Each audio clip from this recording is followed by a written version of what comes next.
This is the story of Uruguayan Air Force Flight 571. Now before I start this video, I just want to let you know that the survival stories in this episode are a bit grotesque. So if that's not your thing, feel free to skip through that bit. Now let's get on with the story. It all started with the Old Christians Rugby Club from Montevideo playing a game against the Old Boys Club, an English rugby team. So the team president had chartered an Uruguayan Air Force twin turboprop Fairchild to take them down to Santiago, Chile. The plane departed Carrasco International Airport on the 12th of October 1972, but bad weather over the Andes forced them to land at Mendoza to wait out the storm. The direct route from Mendoza to San Diego is 200 kilometers long, but it takes them directly over the Andes, requiring them to fly at altitudes in excess of 25,000 feet. This was very close to the twin turboprop's maximum service ceiling, which was about 28,000 feet. With the plane almost being fully loaded, the pilot would have had to carefully calculate their fuel burns for the flight route. So pilots instead opted for a U-shaped flight that circumvented the mountains altogether, flying a much safer 600-kilometer long route to Santiago. The next day, the 13th of October, the weather had not improved that much overnight, but the weather was expected to improve throughout the day.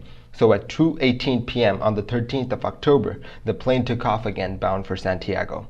They headed south to the city of Milagüe, flying at 18,000 feet around the Andes. This leg was being flown by the less experienced first officer.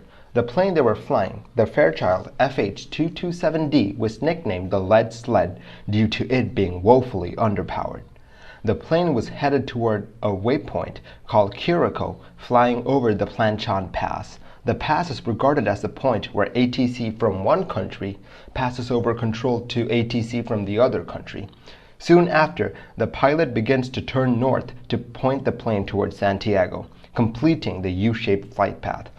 They slowly started descending in anticipation of their landing at Santiago. It was then that the plane was being jostled by high winds. The passengers joked among themselves about the turbulence.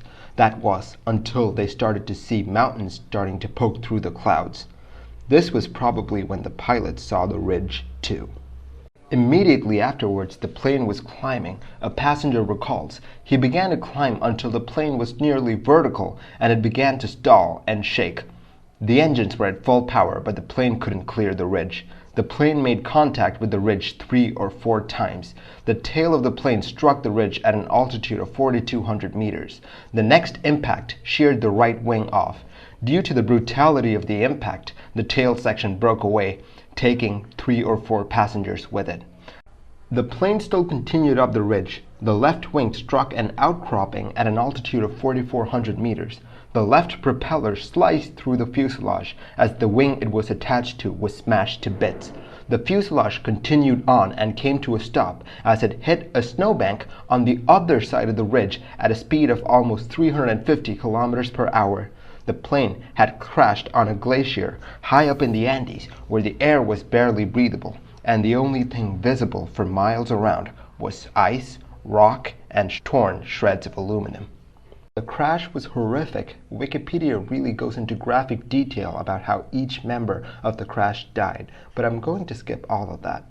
What you need to know is that of the 45 on board, 33 survived the initial impact, but they were seriously injured. Everything from broken bones to concussions plagued the passengers. One person had a piece of metal stuck in his stomach. When they tried to remove the metal, it brought a few inches of intestine with it. The medical students on board set to work helping the injured passengers in any way that they could. Meanwhile, the Chilean air and search rescue services were alerted to the missing plane. They scrambled their planes in an effort to find the missing plane. About 4 planes searched till sundown. The survivors had a working radio with them with which they could monitor the progress of the search.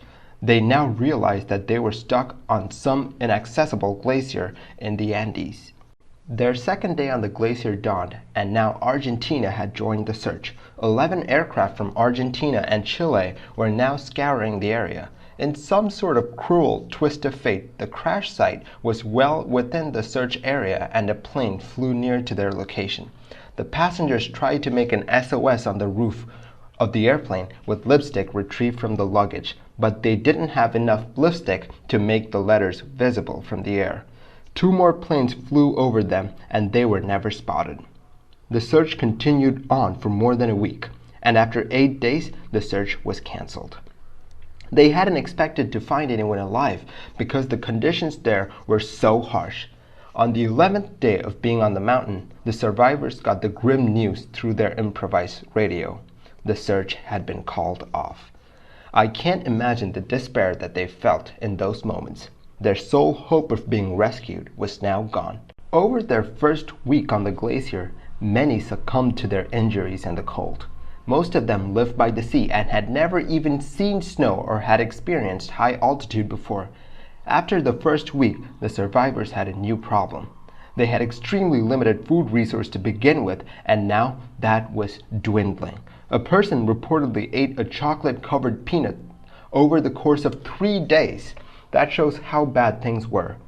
After the food ran out, they tried to eat parts of the airplane, the cotton in their clothes. They tore open seats hoping to find hay, but the seats were full of synthetic packing.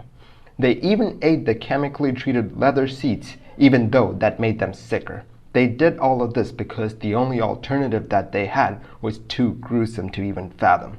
10 days after the crash, facing death by starvation, the survivors made a pact. If they were to die, the others could use their body for sustenance. The decision wasn't an easy one.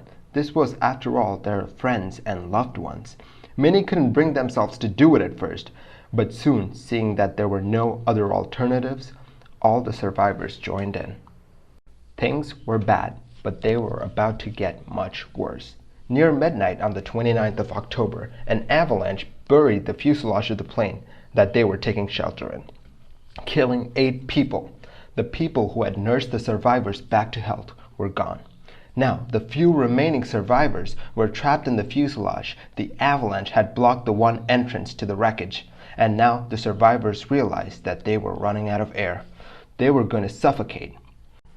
With a pole from the baggage racks, they punctured a hole in the top of the fuselage, which provided them with some much-needed ventilation. With extreme difficulty, they dug a tunnel to the surface, only to find that they were in the middle of a blizzard. For the next 3 days, they all stayed in the cramped fuselage, buried alive under several feet of snow. On the 3rd day, they had no other choice but to eat their newly dead friends. They had to venture out if they were to survive, but they found that, with them being so weak, it was impossible to travel any significant distance. Now that summer was here, the snow covering the fuselage had melted, making life a little bit easier for the survivors. With conditions slowly improving, they ventured out. After more than a mile of walking, they found the tail portion that had come off during the crash. To their amazement, they found food, including chocolates, comic books, and some medicine. The only way for them to survive would be to climb over the mountains to the west. They came up with the idea of using the plane's insulation from the tail section to make a makeshift sleeping bag. With meat for a few days, they started walking. They walked for days and days. Soon, after days of grueling walking, they started to see signs of human presence. They eventually found a few people on horseback. They were across the river, and so the survivors scribbled down a note and threw it to the men on horseback. On the afternoon of the 22nd of December, the helicopter sent by the Chilean Air Force reached the survivors of Flight 571. Their ordeal was over after 72 hellish days. Now, why had the plane crashed? On the day of the incident, it was quite foggy, and they were flying at 18,000 feet in IFR conditions. Some reports say that the pilot was calculating his position using dead reckoning. It's the method by which a pilot calculates his position with the last known position. If he's been traveling at a certain speed in one direction, he should be able to calculate his current position. Needless to say, this method is highly inaccurate. The plane's VOR/DME system was displaying the distance to the next waypoint, Curacao.